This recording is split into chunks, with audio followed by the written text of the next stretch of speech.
Welcome to Good Humans podcast, Lael Stone. How you going, Lael? I'm good. I'm so happy to be here. Thank you so much for inviting me into your beautiful home down here in Torquay. You are a very sought after guest for podcasts. You have the most shared podcast in Australia in 2022 on The Imperfects with a good friend of mine, Hugh Van Colenberg.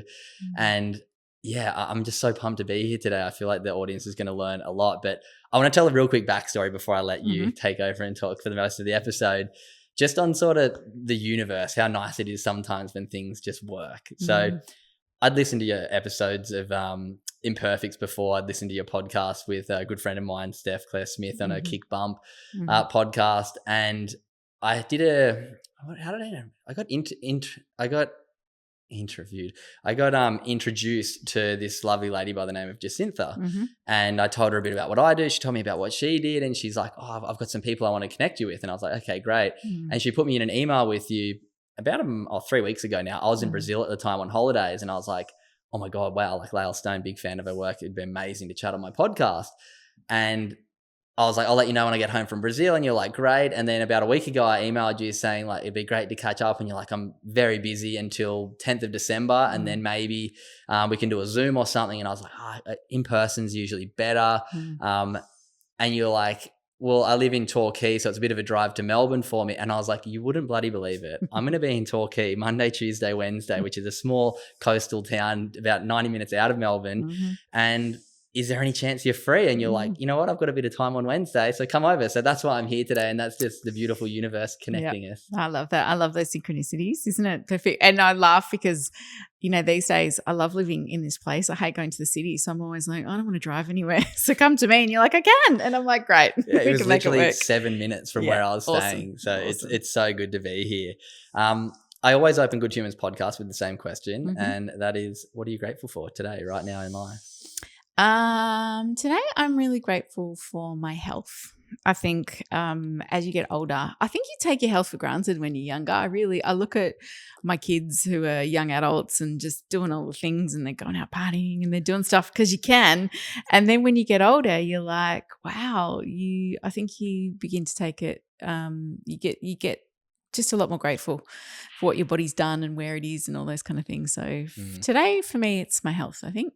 Love that. It's a good one to reflect on. I feel like, well, as you said, so often we take it for granted, and then you get to a point. I mean, I cannot complain. I only just turned 30, but I used to be a professional athlete, and I'm starting to see the difference of a professional athlete body and feeling and lifestyle compared to a business owner. And it is very different. So I'm trying to find that balance at the moment. Yeah. Yeah. And especially as you get older too, I think you still think you can do the things you used to do, and then you go, "Oh yeah, no, that hurts a bit more now, or that's a bit different." And I think it is. We don't. Sometimes there's that saying that youth is wasted on the young. Is that the saying or something like that? Where it's basically you don't realize how good you've got it when you're younger and when you're in that vitality life and all that kind of stuff. And then as you get older, you go, "Oh yeah, I could if I was back 20 years ago." But yeah, I think it is. It's awareness, isn't it, of making sure you take care of your whole being and your whole body and how that can serve you. Yeah, and I'm so excited to talk about the emotional intelligence side of stuff, because I know that's your forte, and it's something that I'm so big on, obviously being in this mental health space. I just love getting to chat to interesting people. So before we get into some amazing parenting stuff, which as a bit of a precursor, as a reason why you should continue to listen, Lael has a 1.8 million plus views TED talk about parenting. You have the most shared podcast of 2022. You have an incredible book, Raising Resilient and Compassionate Children. You have a primary school that is a bit different to the general schooling, and you're a very sought after speaker and author and everything. So it's going to be a really great chat today, but I want to get to know how you got to where you are. So we will catch up to the parenting advice, but I want to start with, tell me a bit about your upbringing. How it was like as a kid for you? Let's talk up until high school. Give me a bit of a highlight reel. What was life like as a kid? I was so shy as a kid, which is weird now, like being a public speaker and talking for a living. I was so painfully shy. I was one of those kids that would stand behind their mum's legs. Like I just was, I barely spoke a lot. At home I would, but I just often when I was out in public, I just was really, really shy. And it's really interesting when you reflect back on that. I think that shyness or being really, really slow to warm actually gave me another gift, which is because I felt so shy, I would watch people constantly and I was always almost reading them, their energy, what was going on. So I became a real keen observer of humans from a really young age because I just didn't quite know how to fit in. So I thought if I sit back and watch and understand them, then I can begin to see where people's games are, what they do, all that kind of stuff. So I think what I did, is that all right? Yeah. I think what I did is I think from being really, really shy, I developed an ability to really watch humans. And I've always been fascinated with people and what makes them do what they do, all that kind of stuff. I remember as a 9 or a 10-year-old saying to my mum, I need to know who I am deeply and can I go to therapy? I want someone to just ask me questions. And she's no, you don't really need to. But I was really had this deep desire to understand myself and understand others.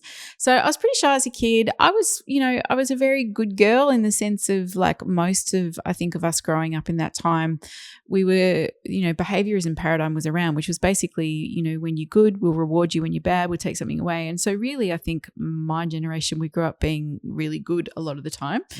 And so I kind of towed the line and I was probably very quiet and shy. And then I went to high school and I started to blossom a little bit more and found new friends and a whole other world. And even though I was really, really shy, I loved performing. And my other idea of what I wanted to do when I was a kid is I wanted to be a dancer. I was mad. I studied dance for years. I wanted to be a choreographer, performer. So even though I was quite shy, I'd put me on stage and then I was like, okay, this is my moment. And then I'd get off stage, I'd be really shy again. So I think high school was fine for me. I was pretty much one of those people that was friends with everyone. I kind of gave everything a go. It was tricky. I really wanted to find my place. I think most teenagers, I didn't love the system. Even back then, as I look now and having built a school and understanding, I guess, the biggest systems of school, I remember even back then thinking this is a bit shit. Well, yeah, a lot of it. And just also if you do this and you get good grades, then you are considered great. And if you don't, then you're not. And I remember thinking there's so much more to this than that. And I remember thinking that as a 13 or 14-year-old, thinking this is all a bit of a game here. So even though I towed the line, I remember really just thinking there is so much more to this than what we're being sold here.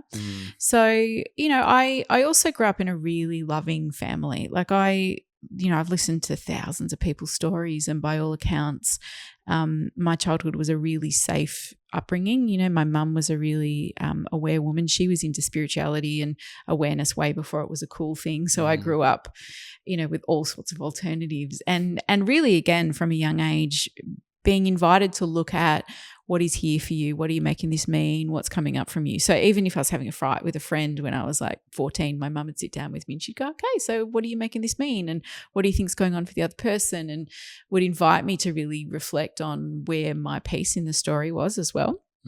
So that was, amazing, because my default became, when something goes on in my world, is to stop and actually go, what is this about for me here? And what am I creating in my world? And what do I need to look at? And what do I need to address? So I was very lucky to be modeled self-awareness from a really young age. And, my parents were really safe, loving people who were very much do whatever you want to do. The world is yours. I was encouraged to do anything. And so it was a really beautiful place to grow up in. We were the kind of house where all my friends wanted to come and stay. If someone was running away from home, they'd come to our house. Which is beautiful, because that kind of happens now with my own house and our kids. If someone's having a hard time, they come to our house. And I love that. I love that that's kind of continued on. So, yeah, and I think then once I finished school, I might pause here. Let's talk about high school. I might do this a little bit different today and just talk about a couple, while we're talking about that chapter now, talk about with what you know now, just a little bit about high school, because I want to mention something kind of, I had the same feeling that I was this is pointless, but now reflecting, I'm one of the things that fascinates me with school is we kind of get taught that there's a right and a wrong answer and there's a way to get to that right answer.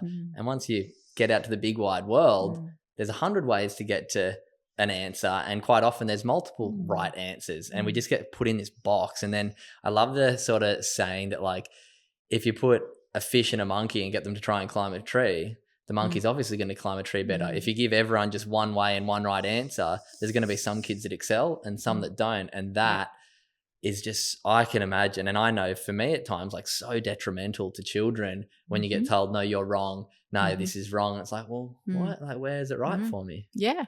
There are many ways to learn, and we've all got different levels of intelligence. And you're right. Some people are very good at doing school, which means they can take in the information, regurgitate it in the way that the educators want you to, and then they get a high mark, and they get a tick next to their name. And yet then there's others that have to learn by doing. There's others that learn by using their hands. There's others that learn by storytelling. Like for me, I know this about myself. It's very hard for me to retain information unless there's a story connected to it. So if you tell me a story about someone and there's an emotional component to it, I'm like, yep, got it, 100%. Where if I sit there and you give me data, I'm like, nah, it's like just mush in my brain. I have to emotionally connect to something in order for it to make sense to me. And at secondary school, that I didn't know that, but I kind of muddled my way through. And there were times where I was like, I would see the people that got really, really good grades, and you could see that they were just very academically focused. But I was far more creative, and so the creative things is what I wanted to do because it made much more sense to me. But I absolutely remember thinking, people looking around a classroom and looking at the amount of people that struggled purely because it wasn't catering to who they were. And then, of course, what we do in our system is we make those people wrong. And I mean, it still goes on today. Like, this is our education system today still. Yeah, I had this is going a little bit not off script. This is interesting. So I was at a school in, I'm not going to say what school it was, but I was at a school like Northern New South Wales running a workshop a couple of weeks ago. And in the first session, I do these like little gratitude cards. And at the very end of the first session, I just feel something hit me in the hat. And a kid, the like kind of naughty kid in the group of year 7s, had flicked the card, and unluckily, like he could have thrown it 100 times or 1,000 times and he wouldn't have hit me in the head. He wasn't aiming at me. He was just trying to, muck up. Like, kids have to sit still for an hour. They, get agitated. So it hit me in the hat, and I was like, oh, that was gnarly. Like, and I'm like, I think it's so important that we lead with empathy rather than judgment, which we'll get into that a little bit more later. But I just want to touch on this idea that schools, get kids in trouble. But the principal at this school is amazing, because one of the teachers grabbed the student, took him out, took him to the deputy roasts him. The handler lady who was looking after me at the school, because I had to do 5 workshops back to back that day. That's a big day. Yeah, big day. So this was my first one, year 7. Yeah. The teacher came back at recess after the second group, and she was like, oh, that kid actually got suspended, blah, blah, blah. Oh, wow.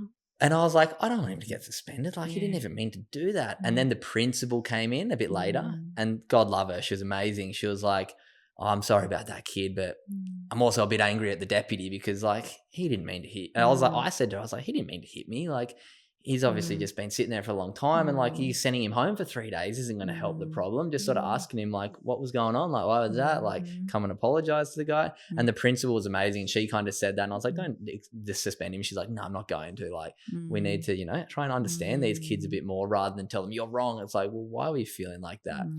And sorry, I just wanted to throw that story. But isn't that nice of the principal? It's beautiful. I love that they could see that. And I think that sometimes, and I would do a lot of work with educators, and you probably see this as well in your work, is that when we're really stressed, and also when we've got our own stories, it's sometimes hard to see behind what's sitting in front of us, and our default is to blame or to think that somebody's bad or naughty. And I have such a belief that there is no such thing as a bad or a naughty kid. There's just kids that are out of balance, or there's kids that are in pain, or there's kids that have got trauma going on, or there's kids that are in environments that don't suit who they are, right? And so then they're going to be like, yeah, this sucks, I'm going to throw something at you. And really what we have to be looking at is what are these factors that we're putting these kids into, and how do we get the best out of them? Because our one size fits all box does not work at all. And we see that, and then what we do is we label up these kids, and then they carry that forward and think they're not enough. And it does take a lot to actually drop that. I mean, I think there's a lot of unlearning we have to do to remember that actually there's no such thing as a bad human. There's just people that got a lot of pain, and they're often acting from that. We're always coming from protection. And so I think that is to have that insight is a really beautiful thing. Yeah. And I think one last thing just about high school before we keep going through your story a bit is this idea that you said of like, we all have different learning styles. And one of the things that I kind of say to students when I do workshops, like, the most important thing you're going to do while you're at school right now is learn how to learn. Yeah. Because you're going to finish school and it's like you got to find what your learning style is. Yeah. How do you best learn? How do you best engage with information? Like you said, you need storytelling. Like if we don't understand that, then we just go on throughout our life thinking, oh, the way that school taught me, I'm not good at, I'm dumb. Yeah. And it's like, no, learning how to learn is so important. So important, isn't it? And I, I started my first company when I was 20, right? Yeah, wow. So okay, perfect. Let's go here. Oh, so okay, we can go here. What happened when you finished high well, school? I'll make sure I circle back to the learning thing because go I finished year 12. Did fine, did whatever. I was going to go to university to study performing arts, but then I got the opportunity to go overseas. So I felt like I'll defer that course and go overseas. And I kind of did this bit of an exchange program where I went to the UK and then ended up living there for 2 years. So on my own. So I was 17 when I went. I didn't even know really where the UK was. I was so naive, really green, just I can't believe my parents let me go. I'm just and there was no internet to speak or anything. We had one reverse charges phone call a month, right? Short of that, I'd write letters. So it was just sending your kid off into the wilderness. I'm just going to my mum, what? And she was like, I figured you'd grow up or something would happen. Anyway, so I had this massive learning curve. It was really hard. I was lonely. I didn't know anyone. I was working in this shitty little village and it was tricky. It was really tricky, but it was a step into growing up and figuring out who you are. So I did that for 2 years and then came back and, some of my friends were at uni, some of them had dropped out. They're all partying a lot. And I'd had this now 2 years of seeing the world in a whole other perspective. So I was like, whoa, I don't feel like I belong in this little piece here. And it really fueled me to go, well, what do I want? Where do I want to be? And so at 20, I started my first business and it was a children's entertainment company. So I remember working for someone entertaining kids and thinking, I could do this so much better on my own.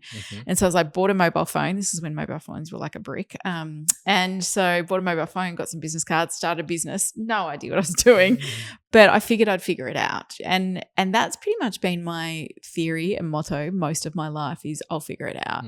So I just jump in. So I knew nothing really about what I was doing, but I'm like, well, what do I think would be good? And so I did it. And that for me has been across my whole career of even really since I started working when I was 19 or 20 of just going, yeah, that's a good idea.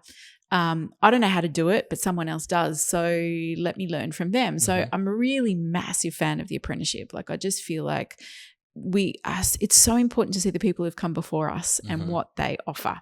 And so whenever I moved into a different place, I'd find a person who was really excelling and going, can I just shadow you? Can you teach me? Can I come to your workshops for free? I'll come and help out. I just wanted to soak up information because I learn best by doing. So then I was like, all right, well, I'll jump in and do it and see how it goes. What I learned from that one, beautiful. And that I think has been my whole life, which again, I think when I look back to school and I did okay, but it didn't really fit who I was. What I know about myself now is that I just had to jump in and do it and then I will figure it out. And, it takes a lot of courage. Not everyone can do that. I'm always like, yeah, I'll say yes. I mean, especially even building a school. I knew nothing about building a school. But I was like, all right, well, somebody knows something and I'll find them and we'll talk and I'll figure it out and we'll just do it. Yeah. I think naivety can be amazing sometimes. And it's only after the fact you look back and think, what the hell was I thinking? But you go, hey, what did I learn? I learned something really profound in doing it.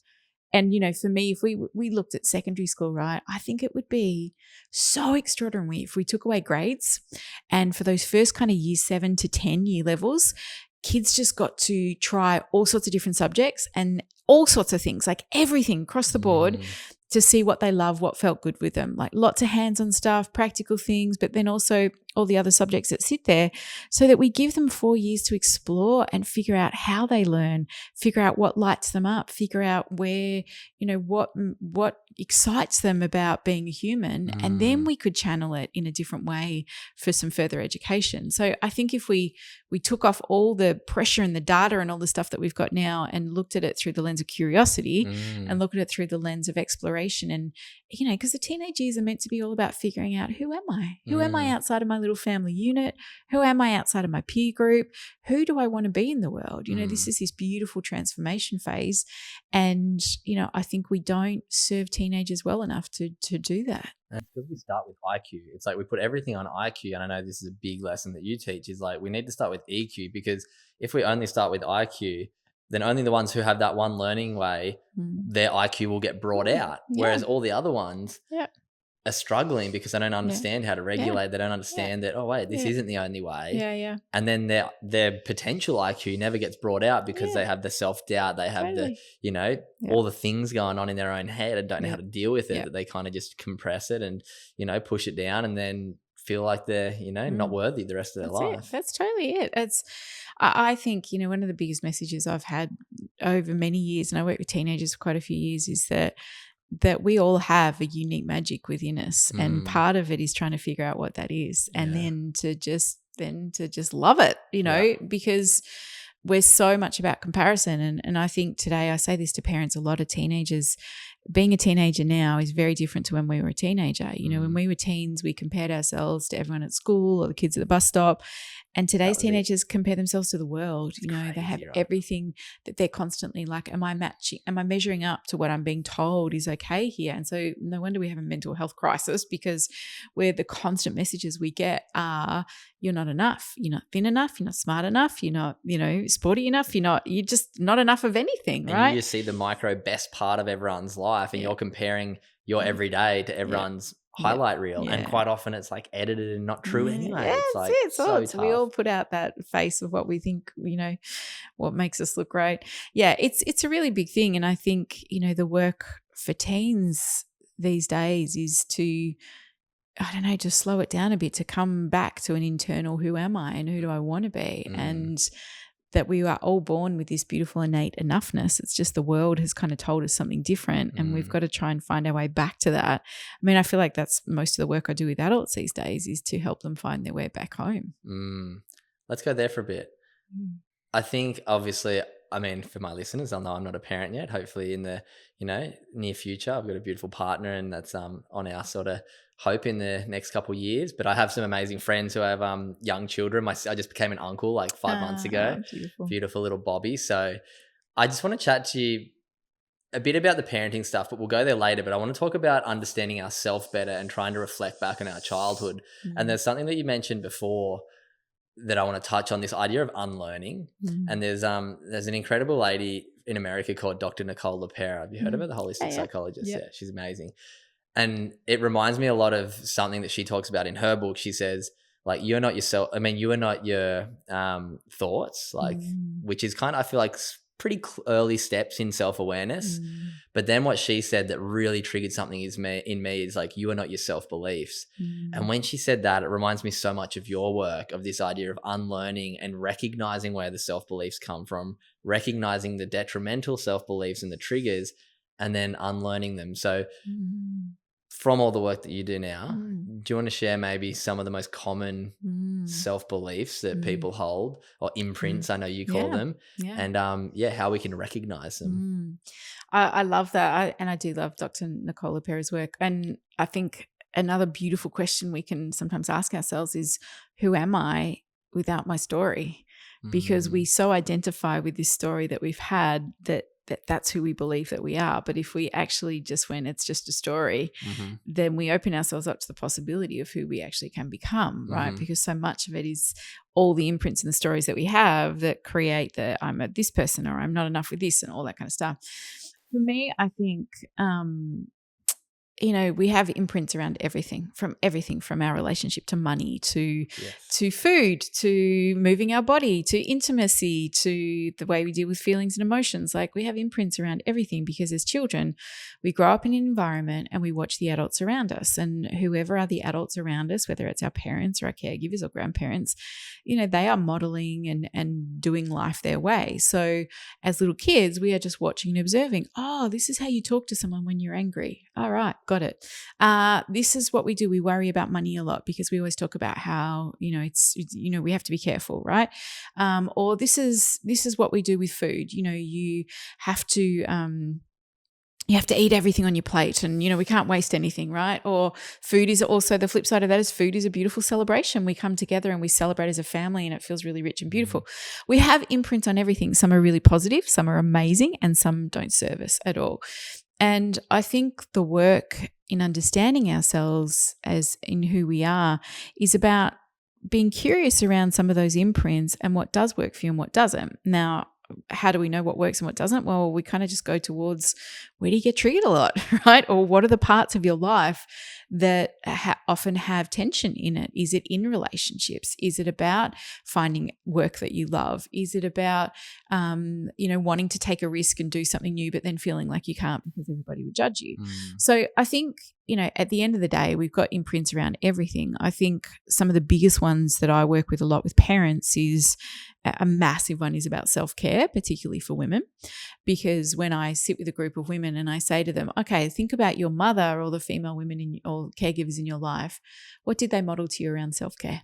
So I often say, okay, whose mother had really excellent connection with herself, with her body? She took time out for when she needed. She didn't martyr herself out. She really respected her cycles, what she needed to do, really nourished and loved on herself. Like, who here experienced that? No one ever puts their hand up, ever, right? They all kind of laugh. And I go, okay, well, who watched their mum put themselves last? Who had a story that unless you're doing 3 things at once, you're lazy? Who had a story that if you're a good mother, it means you sacrifice yourself? And pretty much everyone's like, yeah, right. I go, so here's the thing. Then we become mothers. And what happens is we are living in a pretty fast-paced world, right? We don't have the village anymore to help us look after our kids. So we're usually doing it on our own, at home, by ourselves. And then we get exhausted and burnt out. And then we think, God, I need a break. But then that imprint comes kind of flying in there that says, no, you don't take a break, because if you take a break, then you're a bad mum. Or, if you take a break, then, I don't know, there's so many stories that go around with it. Then if I have a break, then my partner will need a break and that will put more pressure on me, so I can't do that. Or we just have stories around it. And I think the first place to look at is, what were we modeled around this? And so a lot of them, people kind of realize, yeah, wow, I didn't have any good role modeling on taking care of myself, right? And you can say the same thing for mental health. You can say the same thing for therapy. You can say the same thing for taking care of our own emotional needs. It's sometimes very hard for people to get there because it was never modeled to them, or it was criticized and judged. So why on earth would you do that, right? So, self-care is one of the biggest ones that turn up for women. Boundaries is another huge one, when we didn't grow up in environments where we had healthy boundary setting. And so particularly, again, a lot of the work I've done with mums and dads is that, women often classically were brought up to be very good girls, which means, you put everyone else's needs first and you be good and you be compliant, and then we reward you for it. And so, and things I often see is that it was okay for girls to cry, but not okay for them to get angry as little kids. And then for boys, it was okay for them to get angry, but not okay for them to cry. Right. And so that is the story and the imprint that we carry forward. And then what happens is we get to where we are now at your age, or as parents, or whatever it is, and we start to wrestle a little bit with, hang on, this doesn't feel right. And we want to change it, but often it's very hard to change it because those imprints are often quite unconscious. And in my world, I really believe we have to go back to the past and understand where we've come from in order to change the future. Because we can just say, all right, I'm going to have better self-care. I'm going to go for a swim tomorrow. I'm going to do it. And then we might go, but we feel guilty. And then we're like, oh, I should be with my kids. And then the guilt gets us. So we're like, I just won't do it anymore, right? But actually that guilt is just an indicator that there's a story there that says why you shouldn't have it, because we know that everybody wins when we take care of ourselves, right? Especially in family units. When mum and dad can take care of their needs and find their own center, then they're going to turn up to be more calm, patient parents with their kiddos. So I think the imprint stuff is really, really interesting. And it's, for me, I remember years ago having lots of, when my kids were young, my husband and I would have heaps of financial issues, and we'd finally get in front and then something had happened again. And the only thing we ever thought about was money.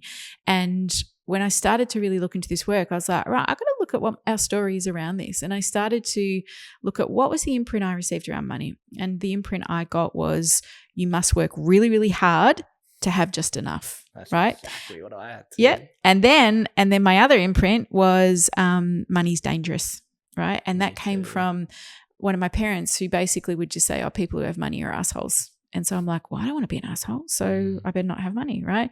So here's this story I have, which is, you got to work really hard just to have enough, right? But don't have too much because then people will judge you. So that's what I'm working with here. And then my husband brings his story to the mix, and his parents were immigrants, so they came here with nothing. And they have often lived beyond their means because they're like, wow, this is a lucky country. So they're like, yeah, let's just spend whatever we've got. There's no savings. Let's just spend whatever we've got because we can, right? So there's my husband just like, oh, just spend whatever. And here's me trying to work hard to hold on to something. And it was a complete shit show. And we had 3 little kids, and we were like, this is not working. And until I started to unpack that and go, actually, I don't want that to be my story, and I don't want that to be the imprint for my kids. So what is the message I want my kids to receive around money? So I had to do a whole lot of work around that. And, money's it's a juicy topic. People get fired up about it. People got a lot of feelings about money. So it's an interesting one to talk about. But I kept thinking, I want my children to have a really good imprint around money. And what would that look like? And our kids can't be what they can't see, right? So I got to do the work on change this. Yeah. So I started really working on those stories and imprints to change it to what I wanted it to be, to what I wanted it to feel like, so that is what they began to witness and see. And that's where I began to change that story from one of struggle to one of, well, I can get paid for doing what I love to do, and it's easy, and it doesn't have to be hard, and really shifting my mindset around my worth around it was huge. It's amazing. I feel so similar in so many ways in my own journey so far, but I think that's something I want to go on to, this idea of modeling what you want your kids to grow up in. It's because everyone says I want my kids to be successful, I want them to be happy, I want them to be this. But they learn through watching you, and we see so many parents that are stressed, that are anxious, that are depressed. Like I told you a bit about my upbringing and story before that, my dad at times struggled a bit with his mental health, and I hope my mum's okay with me saying this, but God bless her, best mum ever, raised us the best way she knew. And I'm sure you get this all the time. And, there was moments where she'd sort of say, get over it. And I'm sure that's a very similar thing that you hear a lot of women say to their men husband, well, get over it, you're the man. Yeah. And that was kind of what got modeled to me. But now I feel very lucky that I have quite a lot of self-awareness on looking back at that around my sort of money things. A big one for me is I started a business and I'm about to try and employ people. And my dad, once again, his money thing is like, oh, it's so scary starting a bit. Like, I've only been, never had employees. Like, oh, that sounds scary. So I've trying to overcome these, but at least be aware of them. Yeah. So we talk a little bit about this idea of if you want your children to grow up healthy, happy, XYZ people, how important is it to model that ourselves? And it starts with looking back at what you're actually doing and being more aware of it. Yeah, before I jump onto that, I just want to say, because you brought up a beautiful point of you love your mum, best mum in the world, and there's also stuff. And I think that's really important for us to remember, is that we can love our parents deeply and we can also have stuff there, and both can exist together, because sometimes people are like, I don't want to go there because, I care about my parents. Of course you did. And they did the best job they knew how with what they had. And I think that's so important. We are all going to have stuff no matter what, right? I look at it and go, I've been doing this conscious parenting trip for quite a long time now. My kids have still got stuff. We're humans, right? We're all going to have issues. It's like you started at the start of your story saying how amazing your parents were, but you still just went on to a bit of a story about money. So it's like we all have things. There's no... we've all got blind spots, right? And I think as humans, we are here to evolve and to learn to figure out who we are, right? And we do that by having relationships. We do it by having tension. We do it by having contrast, so we can figure out what we do want, right? And I think the big goal in parenting is, well, for me at least, because there is no perfect in parenting, is to equip your children with the skills, the tools, the knowledge, the insights to navigate the hard, to know that they're enough just the way they are, and to equip them with enough insight and support so that when stuff is hard, they are able to go, whoa, what's this about here? Or I need to lean into some support to navigate this stuff. Because parents will often say to me, I just want my kid to be happy. And I'm like, I don't think happy's the goal, right? Because no one's ever just happy, right? We have to go like this. This is who we are. It's how we learn and how we grow. What we want is we want our kids to feel resourced and to have a beautiful, fulfilled life following who they truly are. I think to me that is the goal of what we need, that ideally what we want to do. So coming back to what was it about? Just a question of how our kids model what we do. Some of the kids want this, but then they're not doing it themselves. Yeah, totally. Yeah. And I think that is a really good place to start when we're thinking about, I often get parents to go, what are the values you want in your family, right? And when they write them down, I'm like, are you living that? Do you want your kids to be a risk taker? Well, then do they see you taking risks, right? Like one of the stories I tell years ago when I did my TED Talk, so maybe 4 or 5 years ago now, and I've done lots of public speaking. So I was like, I can speak. But there's something about doing a TED Talk that's different format, terrifying, mate. It's terrifying. There's all this pressure. Exactly 14 minute, you get one moment and bad luck if you mess it up, right? It's recorded, it's the thing, right? And so there's a huge pressure with it. And And so I'd practiced for weeks and weeks and weeks and weeks. And then the day the TED Talk comes and my kids were going to come and see it. And I was on in the afternoon. So I spent that morning at home, like pacing the house like a tiger. Like I was so nervous. I was just walking around the house and my kids are watching me and they're like, Mum, you've got this. And I'm like, yeah. But they're watching the nerves, right? And I'm like, this is okay. Like they need to see me nervous and scared, right? Because it's just part of being human. And so then we all get ready and we go to the talk. And even before I'm about to go on, I'm saying to my husband, I think I'll just go home. Like, why don't you just tell them I'm sick? He's like, shut up. Like, come on, just do it. And so then I do the talk and I remember just going, I'm going to do my best and whatever happens, happens. So I get up there, I do my talk. And this is one of the proudest moments of my life. I finish the talk and then everyone claps and my 3 kids jump up and give me a standing ovation. Nobody else did, just my they kids. did. A few of them. I watched the video back. My kids jump up and they cheer and they clap for me. And in that moment, I remember just thinking, it doesn't matter how this goes because my kids have just watched me do something hard and scary and then I did it anyway. And for me, that is an invitation for them to be like, you can do this too, right? And I that will always be one of the proudest moments for me of just being courageous enough to do something hard and then say, hey, this exists for you as well. So I think it's really important to think about what do we want for our children. Now, even emotionally, I think it's really important. If we want our children to be empathetic humans, then we have to model empathy to them, right? If we want our children to be compassionate and to be curious about other people, then how do we model that? You know, we can often in our unconsciousness, because again, we're humans, we're all doing the best we can. You know, we might bitch about people or talk about them behind our back. Our kids are constantly hearing that, right? And then they do the same thing. And there is nothing like being a parent to hold this mirror to your face to help you evolve into the best version of yourself because your kids are constantly watching you. And it's big, it's massive, it's huge pressure, right? But I think it is a beautiful invitation to be the best version of who you are when you're looking through their eyes at you. And so I think what's a really great place to start is to be looking at, well, what do I want or who do I hope my kids can be in the world? And am I modeling that for them? And am I giving them opportunities to be that? And that's where sometimes we need to be super curious around how do we behave? How do we respond? What do we do? I think that's so beautiful. Thank you, by the way, for sharing that story. It's so nice to, get to understand, the struggles that you go through, but then also the things that you're so proud of and seeing your kids, support and be so proud of you is beautiful. I want to talk now just a little bit on the parenting side of things. Obviously, I'm not a parent yet, but I've listened to a lot of your stuff and I think there's just some incredible information that you share on your kids having a tantrum. You just want them to be quiet. Like I see it, I was speaking to my sister's just had a baby and she flies around the world a lot with her husband, the big DJ.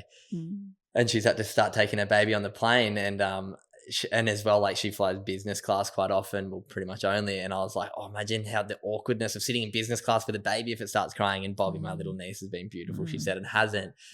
But so often when kids are having a tantrum or something out in public, it's like we're trying to tell them not to express themselves. So going off that kind of line, how important is it not to tell your kid to suppress their emotions and understand it a little bit more?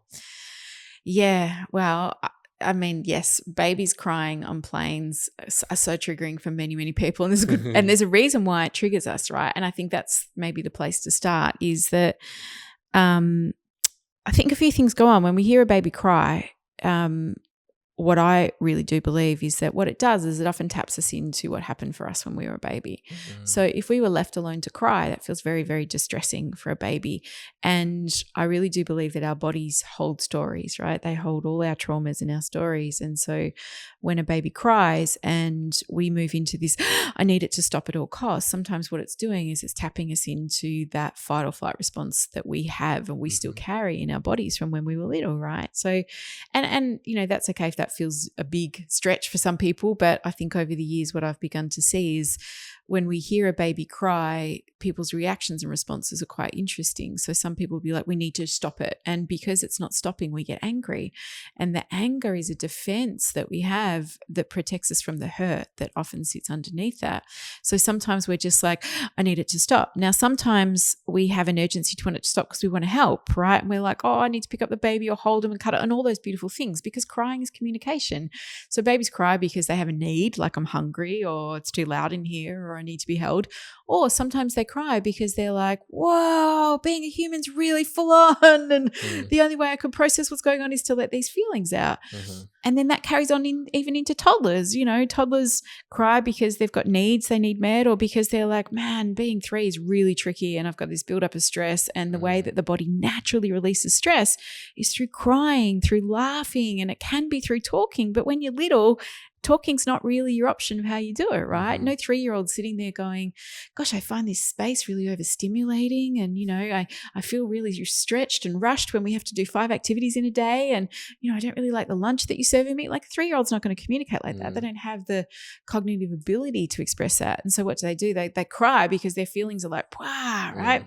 So I think it's really interesting when we observe our reaction to feelings, and whether that's a baby crying, whether it's a toddler having a tantrum, whether it's a 9-year-old like losing it because they didn't get picked in the basketball team.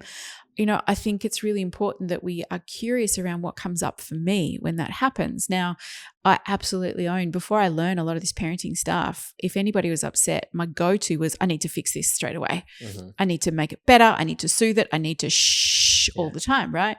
And then I began to understand a little bit more about trauma, and I began to do a whole lot of this work, that I began to see that actually crying is often just communication and releasing. And one of the kindest things we can do when someone is upset is just sit beside them and say, I hear you and I'm here. Now, it also doesn't mean that if a baby's crying, we don't meet its needs. Like, it's really important for kiddos. We're always meeting their needs. You know, it's needs first. Are they hungry? Do they need a cuddle? You know, are they tired? Do they need to help them go to sleep? You know, for a toddler, it'd be like, you know, they're really frustrated. They can't get that blue bit on top of the red bit on the thing they're building, and we might need to help them. Or perhaps they need food, or perhaps they've had a massive day at kinder and actually what they need is just some cuddles and play. We're always meeting the needs first. But then after we've kind of met those needs, if there's still feelings there, then again, sometimes the greatest thing we can do is just sit there and go, I'm here with you. Like, let's just imagine for a minute, this is a great exercise to do, right? Yep. Let's just imagine, so let's say for a second, tell me something that's been big in your world. Just talk about something that has been a bit challenging, you know. A bit challenging in my world. Recent or when I was a kid? Just anything. Just go anything. Just go with anything for a minute. I guess one thing that was... Shh. Sorry. One of the hardest things to do. It's very hard to express yourself when someone's telling you to shush, isn't it? Yeah. Or keep going. I mean, when I lost my... Do you want to drink of water? Do you want to drink of water? Do you want to look at this shiny thing? You see what happens when what we often do to kids is when they get upset, we shush them, we give them stuff, we try and distract them with stuff, which is all well-meaning, but actually what it's doing is it's often saying, you know, your feelings are making me really uncomfortable. Whereas if you started to talk now about what was really bothering you, and I just sat here quietly and just nodded and listened with compassion, then hopefully you would feel really heard, right? And you would feel like, yeah, that feels a lot better. But often our default is to shush and to fix. And that's only because that's what we've been taught, right? That's what we grew up experiencing as kids. And again, deep compassion to our parents because they were doing what was done to them, right? And or they were just left alone to not have their feelings, or they were sent to their room, or they were, you know, it wasn't safe to have feelings because the parents would get really angry. That happens a lot for people too. And I think we have to be so compassionate that we maybe now as this generation are really just starting to understand feelings and emotions more, where we're beginning to learn how to hold space for people. But it's clunky and it feels hard. And for a lot of people, if they've never actually experienced what it feels like to have someone compassionately listen to them, it's a tricky thing to be able to offer someone else. Yeah, so I feel like it's so important to start with us, and it's not exclusive for just when you're talking to kids. Like, I feel like that's why it's really hard to have, you know, that relationship with people in your life, whether it's your partner, whether it's your friends. Like, I'll give you an example. I remember when I was a kid, once again, dad, amazing person, best guy in the world. But I remember once I lost in a surf comp and I kept making the same mistake. Yeah. And he got a bit angry at me. And then we sat in the car from Newcastle to Sydney for 2 hours and we didn't say a word to each other. Think about that. He wasn't trying to rub it in, but for me, it was like, I'm not even worthy for him to talk to me anymore. Over making that mistake. And God love him. It's never malice intention behind a lot of things that parents do, but it's trying to work out how you can communicate effectively and be there and understand those emotions. Yeah, it's really big. And I think a massive part of my work is compassion, because we are all doing the best job we know how, as are our parents, right? And I think a huge part of this is perhaps in that moment your dad just didn't know how to meet you there, right? He didn't know how to meet the disappointment. He didn't know how to meet a place in you that maybe was feeling bad about what, like, you know, we often default to, well, we'll just do nothing, you know, or we get angry. So we just shut it all down, or we get angry. And, you know, I often say to people when they're looking at parts of their story where it was painful, like, what would you have really wanted in that moment? Like, if you were to go back to that time, what would you have really wanted from your dad? I mean, with what I know now of how much, like, whatever, South Korea was great, but doesn't really matter. Doesn't really mean anything. Yeah. That would have been nice to, you know, probably get told, like, it at the time, like, matters and it sucks, but mate, it's all good. So it doesn't really matter. Who cares? It's just a surf comp. Yeah, that's it. You got another one, which he would say quite often, but I just remember that one time, the 2-hour drive without a word. Yeah. And then we make up stories in our head. That 2-hour drive, I'm sure there was a whole lot of stories going on in your head about your self-worth, the feeling, the disconnection, like, you know, that's the tricky part, is then we go into our head and we make up a whole lot of stories about what we make that mean in the moment. And, you know, I think that we're all learning. Like, I know for me, I didn't really know how to be with feelings when I was first a parent. You know, I thought being a good mum was keeping people happy all the time. So whenever my kids got upset, I would distract them, or I'd just give in to whatever they wanted, because I thought that they just needed to be happy. I didn't know how to have boundaries, and I didn't know how to be with big feelings, because I'd never really experienced that myself, even though, again, my parents are amazing, right? Beautiful, loving, kind, but, you know, big expression of big feelings wasn't necessarily something held in that container in our house. And so for me, again, when I first became a parent, it took a lot of learning and a lot of messing up in order to go, actually what they need right now is just someone to sit beside them and say, I see how mad you are, or you're really disappointed, tell me more, and I'm here with you and I've got it. And just be, and not move into the fixing, but just be in the presence of the pain. And I think that's why it's really tricky often, is because we have to get comfortable with the uncomfortable. And a lot of us don't feel comfortable there. So we just want to make it better. Yeah. And I feel like that's definitely something that was modeled. Like, once again, best family ever. My parents have killed it. All of us 4 kids are, you know, very successful in our own way, very good at so many things in life. But one thing that I feel like I struggle with, and it's quite interesting, like, you know, working in this mental health space, and I think why I work in this space and why I'm so big on tools for self-regulation, is we never really talked about our feelings ever. Yeah. And not in like, it didn't feel like we're missing anything, but it was like, oh, we'll do this, we'll do that. Like, every need was met. But when it came to feelings, like I said a little bit earlier, when, you know, my dad had a couple of challenges and, we should see a psychologist. I was like, no, get over it. You're a man. That was my, looking back now, trigger of like, push it down. And that led me to learning a lot of the stuff that I've learned, which is amazing. But it's just trying to understand, like, and I've heard you say this, like, as a parent, the number one thing you probably want is your kid to come to you when they're struggling. Yeah. And if we, you know, don't model that for our kids, like, when we're struggling, is it okay to ask for help? Like, you know, that was probably something that I learned subconsciously or unconsciously. No, it's not okay to ask for help, because, like, you're the man, like, you'll work it out. And I think Brené Brown said it really beautifully about vulnerability when she talked about men, because of the story that they carry, they're expected to be the provider and the savior and the strong, you know, presence in the world. And if they show vulnerability and if they show that tenderness, then that, because we've been taught this narrative, then that makes women feel unsafe, because they're like, no, you meant to be just stoic and like this. And so then when we're seeing that vulnerability, we're like, oh no, that doesn't feel okay. Now I think that's been a generational thing for a long time, because you know, men have been taught, don't be vulnerable and don't feel. And yet actually what is positive, powerful masculinity is men who can be like, hey, I am in all my feelings. I got to feel them. I need support around me. I'm going to feel them, process them in a healthy way, let them go, come back to my center. I mean, that's what women need. It's all of us really, really need to do that. But I think it is, again, when you come back to those imprints, what were we modeled around it? It's really important. And I've said this to my husband right from the very beginning. The kids need to see you cry, and they need to see you feel really vulnerable, and they need to see those parts of you that feel anxious or feel worried, and then see how you move through it so that they know that it's okay to be like that. And that's a really important thing, and I love that my son, who's 24 now, especially when COVID happened and all sorts of stuff, he came home one day and he's like, Mum, I need to have a big cry, and just sat between my husband and I and just cried. And we just held space for him. And then he's like, okay, I feel better. Now I can figure out what I've got to do next. And I was like, that is amazing, right? Because we want to be able to change this next generation and their connection to themselves and their feelings. And we do that by modeling that it's safe to do that and be that. Yeah, I love that. And it's not to say that like you just could be like a guy that cries all the time. It's just being able to cry. And I feel like that's something, like, to be honest, I reckon like the only time in the last 10 years I've cried was like a handful of times, passing away of a family member, a few things like that.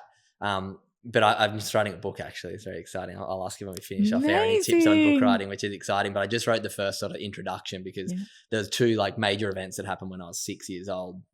The Olympics was on in Sydney. I was 6 years old, and that kind of, I feel like, really drove my admiration of athletes and everyone on the TV and these superheroes, like which, and you're 6 year old, I didn't realize the challenges they all face. So that was kind of, I feel like now looking back, a big underlying moment in my life of like, athletes are the man, I want to be like that. But the other thing, and this is going on sort of seeing your dad cry, was when I was 6 years old, I lost an uncle to suicide. My dad's brother, who I'd never met, his youngest brother, he didn't have a super close relationship with him. There was a bit of gap and a bit of family stuff going on with him. And I still remember it. That's one of my first core memories, is when my dad came down and sat with me and cried, which I'm sure there's most, boys and men will have a moment where they remember seeing their dad cry. And looking back, I almost probably wish there was more, because then it would have maybe felt a bit better for me. But going off that question, I want to touch on this. This is an interesting one. I'd love to hear your take on it. I can't remember at the time, but I'm almost certain he didn't tell me that it was suicide at 6 years old. I'm not going to be able to understand that. But how important is it not to lie to our kids? Have you read, there's a book called The Celestine Prophecy. Have you ever heard of it? You have? I think it's so amazing. And there's one sort of the prophecy things is that we can't, not lie to kids, but we need to try and meet them as early as possible with the truth. Because I hear, obviously you're not going to tell your 6 year old kid like, oh, your uncle killed himself. But how important is it to, be honest with our kids with big things that we feel like maybe they're not ready to hear? Well, here's the thing. Kids feel it anyway, right? So we think sometimes that we're protecting children, but kids, we're all sentient beings. We're feeling each other out. And in a family unit, a child is constantly feeling where the parent is at. And parents will relate to this. You could be feeling really angry and grumpy, and then your child will come up to you and go, you okay? Right? Because they can feel it. When you live with people, and if you're attuned enough, you're always picking up there's something off there.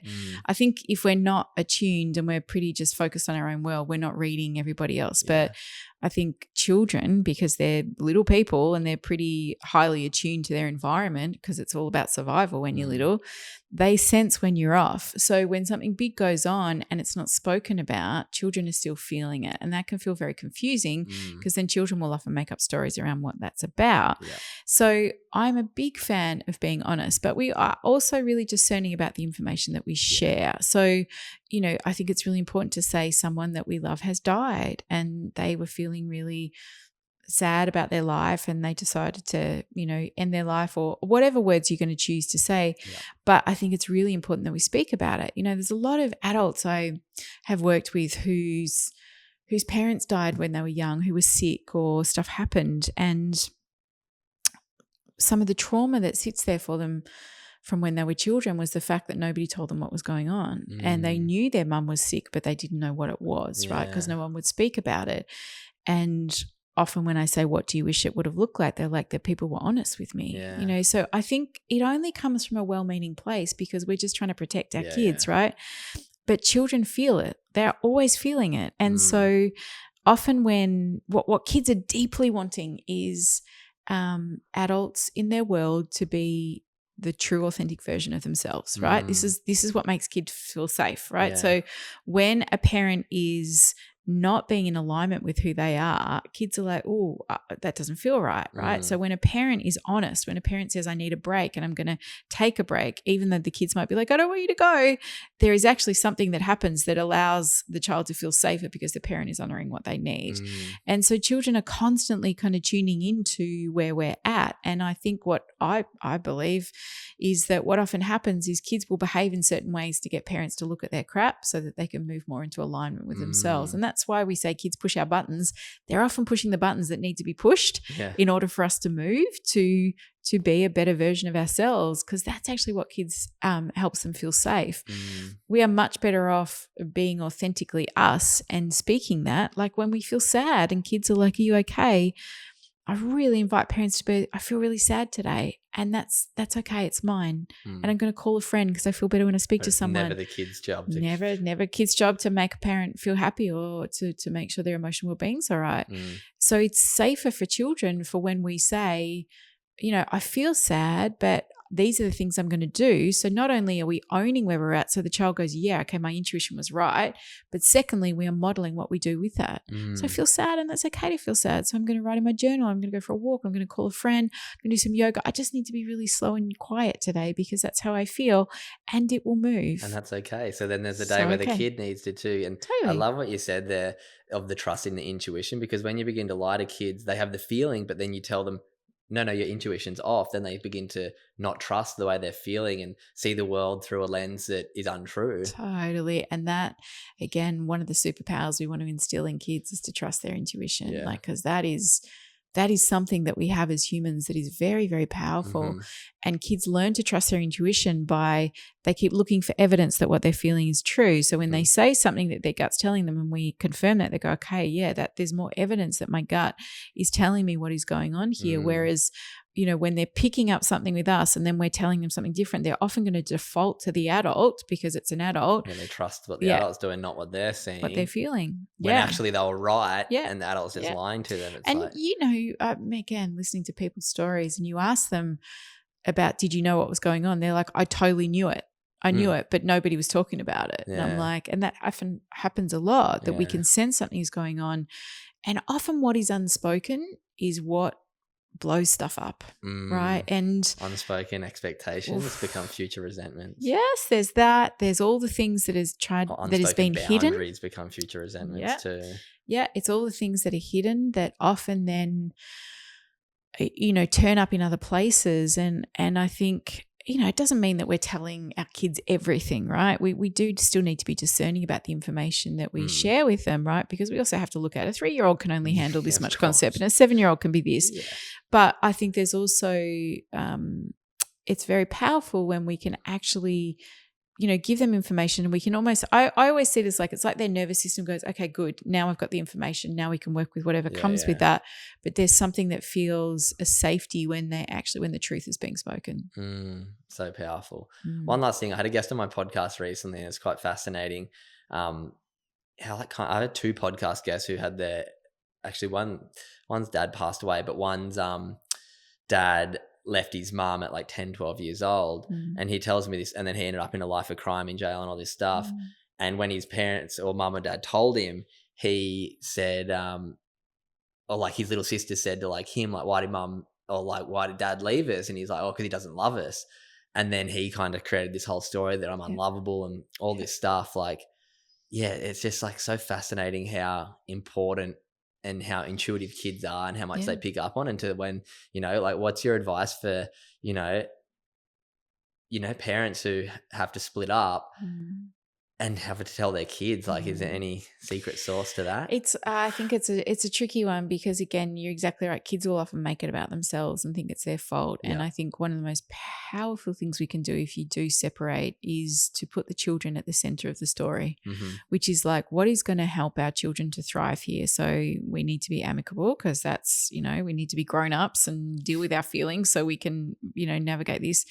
But I think when you're talking to children about why there's separation, it's so important to really state it's not your fault. We love each other, but just in a different way now. And that we don't want to be together in that way, but our love for you will never change, right? Yeah. That is what's really important.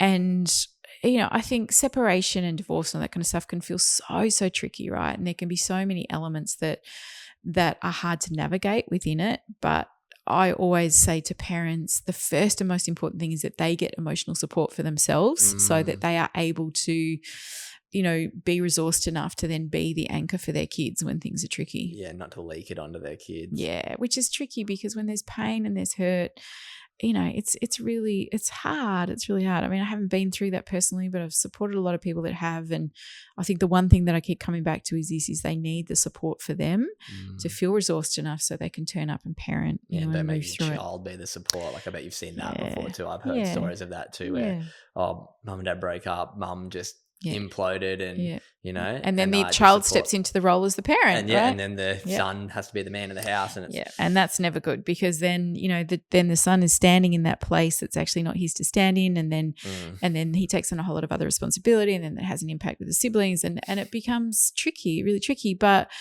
again, I think we're not modeled and taught how to do this well, and we're all doing the best that we can, so we often we're just in survival mode, and I think, we're at an exciting time now because even though mental health is at a bit of a crisis, I think what is amazing is that we have access to a lot of information and support that we've never had before. I think that's what is exciting and what gives me hope for the future is that we have so much more information that we can understand and lean into to help us thrive. Absolutely. Well, I highly encourage anyone to go check out all of Lael's content online. The TED Talk is incredible. Your book, I haven't read it yet, but I will read it soon. And just anything online trying to, if you're about to be a parent and you are worried, what are my kids going to be like? Start to educate yourself. Actually use the information that's out there so that if, there's things that are coming up that you want to be better at, you can improve on them. Yeah. Yeah. And I think I would just say to any future parents, please put down this thought that you've got to be perfect and get it right, because there's no perfect getting right. We're all going to mess up. And, what we want to do is we want to go into parenthood feeling supported and resourced and with curiosity to go, oh, that didn't feel good. How could I do it differently? I often used to say to parents when I worked in birth, when they're like, how am I going to know how to raise my kid? I'm like, look for the kids that you like, or parents that you feel are relaxed and connected. Like watch them. Like we need to watch how others do it. And I think we need to learn and listen from those that have come before us so that we can then, hold that to be able to find our best way through. So my dad always said to me, like, it's great to learn from your mistakes, but it's even better to learn from somebody else's mistakes. And there's so many podcasts and everything out there now of people being vulnerable and sharing. So go out there and check them out. Yeah. I do finish Good Humans podcast with the same question for everyone, and I'm very excited to hear your answer. And I'm also excited, hopefully, one day to catch up again, because I feel like I could talk for hours with you. Maybe when I have a kid, we can catch up again and you can give me some advice. But I do finish the same with everyone. So what does being a good human mean to Lael Stone? Being a good human means being deeply connected to yourself so you can live your authentic truth. And I think when we are doing that, we are usually then being our most compassionate self, which then spreads to others. So I think it has to start here. Being a good human has to start inside, with the loving and the honouring ourselves enough so then we can spread that. Very beautifully put. Well, I'll leave in the show notes your website so people can check out your stuff, your TED Talk, a link to your book and everything else. But thank you so much for jumping on Good Humans podcast. Thanks for having me.